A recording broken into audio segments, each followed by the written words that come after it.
What's happening with bees? When people ask me about bees, they usually don't know exactly what bees are. They often think of the honeybee,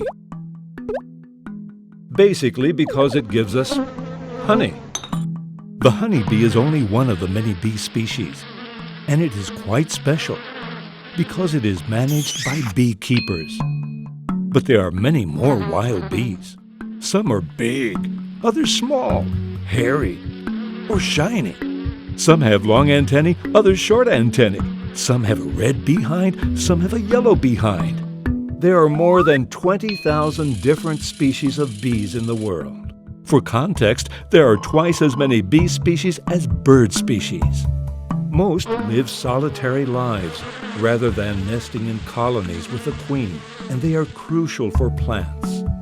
For example, some bee species are awesome at pollinating tomatoes, while others are good with rosemary, pears, or blackberries. Altogether, they allow plants to reproduce, including most of the crops that feed us. Unfortunately, many of them are disappearing. But why? Well, the problem is complex. The main cause is that we are destroying the places where they live. We have turned woods and grasslands into crop fields and cities where many wild species cannot survive. On top of this, we use pesticides on our crops, intoxicating the few species that can adapt to them. Climate change also affects them. For example, when temperatures rise, some species are forced to find cooler places to live. If they don't find them, they simply die. Also, we are moving many species around the world. Some of them bring new diseases, with devastating effects for native bees.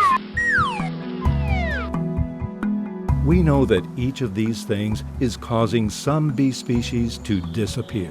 But when they happen simultaneously, the extinctions may multiply. What can we do? Well, many things. First, we need to better maintain our landscape by preserving natural areas. Also, we need to make our cities and crops more friendly for bees. For example, growing native flowers in them. We have to minimize pesticides, even avoid them if possible. We need to slow down global warming by reducing CO2 emissions, and that's not only for bees.